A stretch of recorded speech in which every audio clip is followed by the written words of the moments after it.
talking about the progress they're making, but when can I go home? That's what I want to know. Patients are wearing thin for people evacuated by the Lake Spokane Fire. Tonight, white crews working to fight it are hopeful people will soon be able to return home. There hasn't been a day since that we haven't been thinking about and working on this case. A day after a judge sentenced Brian Kohberger to life in prison without parole, Latah County prosecutor Bill Thompson sits down for a one-on-one interview about the enormous task of overseeing the case. A shift in weather pattern brings back hot, sunny conditions for the foreseeable future. Good evening and thank you for joining us for the KREM 2 Night Report. I'm Mark Hanrahan.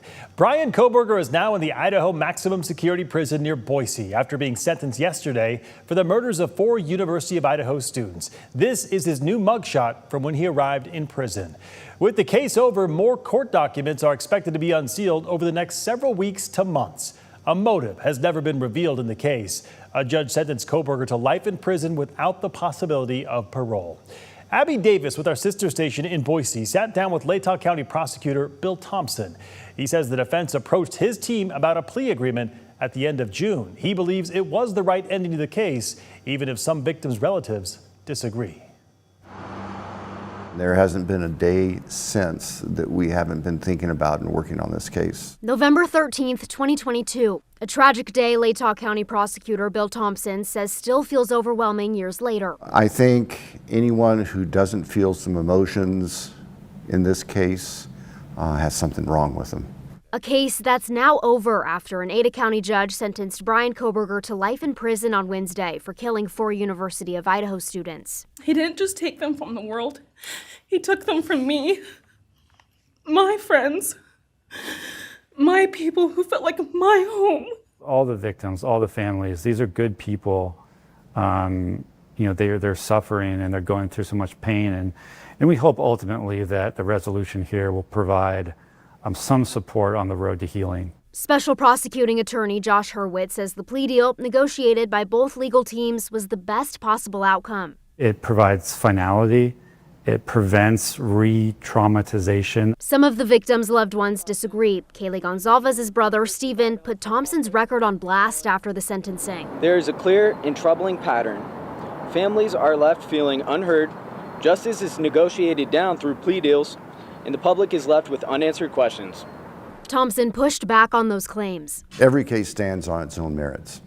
And every case that my office has handled since I took office 33 years ago has been decided based on what is unique to that case. I understand and I respect the feelings of some of the families or the family members who don't agree with our decision.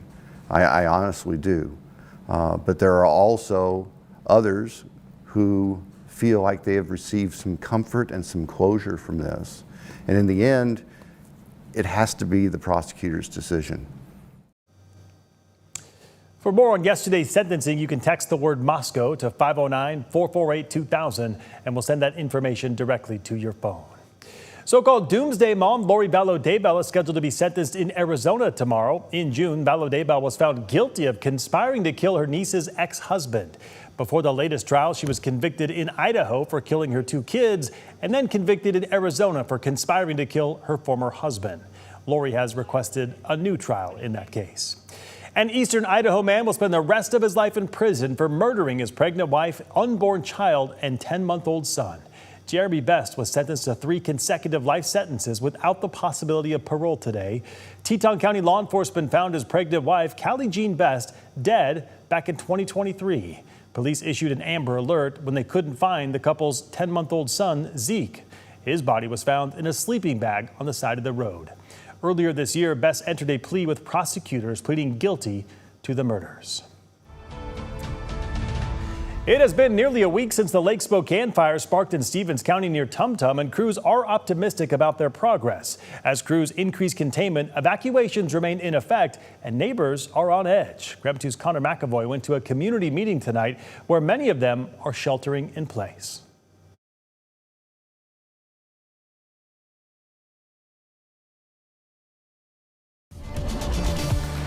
All right, had some issues with that story. I hope we'll get it fixed and get that back to you later in the broadcast. In the meantime, we'll move on and talk the weather on this Thursday evening with Chief Meteorologist Jeremy the Goose standing by in the Outdoor Weather Center. Jeremy, today was noticeably warmer.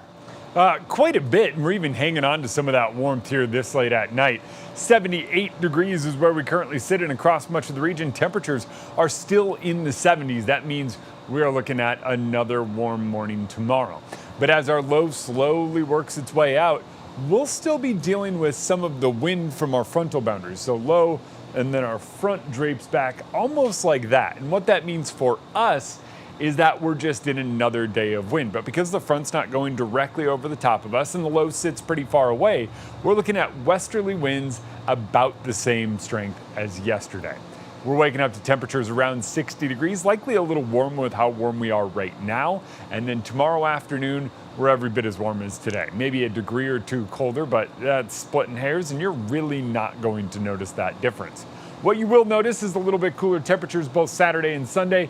84 on Saturday, 86 on Sunday. Both of those days wind up looking a lot like yesterday. All right, sounds good. Jeremy will check back in with you later in the broadcast. All right, don't go to bed just yet. Bipartisan pressure mounting on the Justice Department to release the Epstein files. Coming up, we sit down with Eastern Washington Congressman Michael Baumgartner about the issue. But first, crews are getting ready to shut down a major Spokane artery for repairs. What you need to know for your commute, coming up in 90 seconds.